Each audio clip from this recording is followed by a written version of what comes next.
আসসালামু আলাইকুম ভিউয়ার্স, দেখুন আমাদের এদিকে কিছুক্ষণ আগে বৃষ্টি হয়েছে। বৃষ্টিতে আমাদের লফটের অবস্থা দেখেন। বৃষ্টির সময় ছাদের উপরে যারা কবুতর পালেন তারাই জানেন আসলে কেমন হয়। যদিও আমার লফটটা একটু সমস্যা, মাঝে একটু ঝড়ের কারণে আমাদের এখানে আমার এই লফটটা একটু সমস্যা হয়েছে, একটু ভেঙে গেছে আর কি। এখানে সবসময় রোদ বৃষ্টি থাকে, যার কারণে সবকিছুই মাঝে মাঝে একটু পরিবর্তনের দরকার হয়। আমি কিছুদিনের ভিতরে আমার সবকিছুই পরিবর্তন করব। আপনারা দেখতে পাচ্ছেন যে আমার কবুতরগুলো বৃষ্টিতে ভিজে কি অবস্থা হয়েছে। আস্তে আস্তে আমরা সবকিছুই পরিবর্তন করব ইনশাল্লাহ। দেখুন আপনারা আমাদের কবুতরগুলোর কি অবস্থা।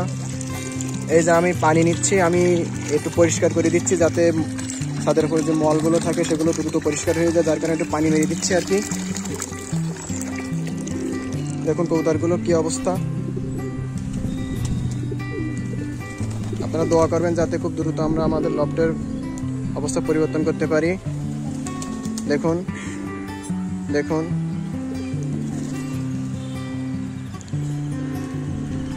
আমাদের লফটের এই অবস্থা। বৃষ্টিতে অধিকাংশ কবুতর সব ভিজে গেছে। যদিও আমাদের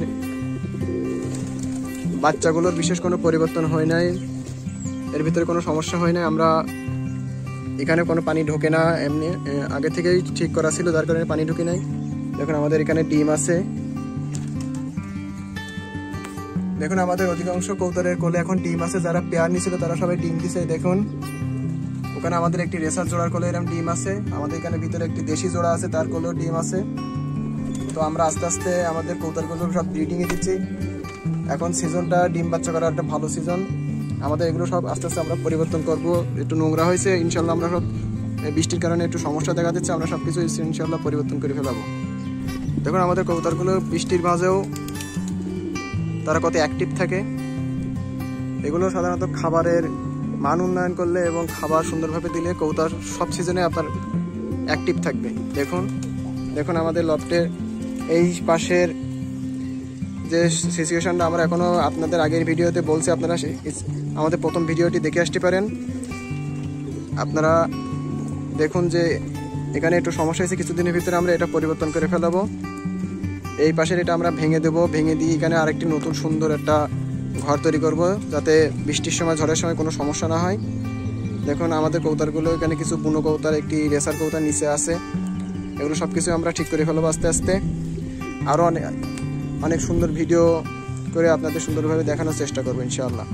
দেখুন এখান থেকে আমাদের পানিগুলো সরে যাচ্ছে, আমরা পানি সরার রাস্তা আছে এখানে, আমাদের পানি সব সরে যাচ্ছে। এখানে ইট দেওয়ার কারণে পানিটা অ্যাকুরেটভাবে যাচ্ছে না, আমরা ইটটা সরাই দিচ্ছি। দেখুন এবারে পানি সব চলে যাবে আস্তে আস্তে। দেখুন দেখুন আমাদের এলাকার সব কিছুই মোটামুটি বৃষ্টির সময় একটু ঝামেলা হয়, অন্য সময়গুলো আমাদের অতটা ঝামেলা হয় না। যারা আমরা কবুতর পুষি তারাই জানি যে বৃষ্টির সময় কতটুকু ঝামেলা হয়, কারণ এই সময় কবুতর বাইরে যেতে পারে না, ঠিক মতন উঠতে পারে না, কারণ তাদের পাখনা ভিজে থাকে, পাখনা ভারী হয়ে যায়। এতে আমাদের কবুতরগুলো ঠিক মতন বাচ্চাও খাওয়াতে পারে না। দেখুন এখান থেকে পানি সব সরে যাচ্ছে। তো দোয়া করবেন যাতে আমরা আমাদের লফটের সামগ্রিক চেহারা পরিবর্তন করতে পারি এবং অনেক সুন্দর একটা লফট তৈরি করতে পারি। তো দেখেন আকাশের অবস্থা। কিছুদিন হয়তো আবহাওয়ার কারণে একটু বৃষ্টি হতে পারে। আবহাওয়া ঠিক হয়ে গেলেই, বৃষ্টি ঠিক হয়ে গেলে আমরা আমাদের এই পাশের এই ঘরটা ভেঙে ফেলবো এবং সুন্দর দেখে আরও সুন্দর দেখে একটা ঘর তৈরি করার চেষ্টা করবো ইনশাল্লাহ। আপনারা আমাদের জানাবেন কেমন করে ঘর বানালে বৃষ্টির সময় সুন্দর হয়।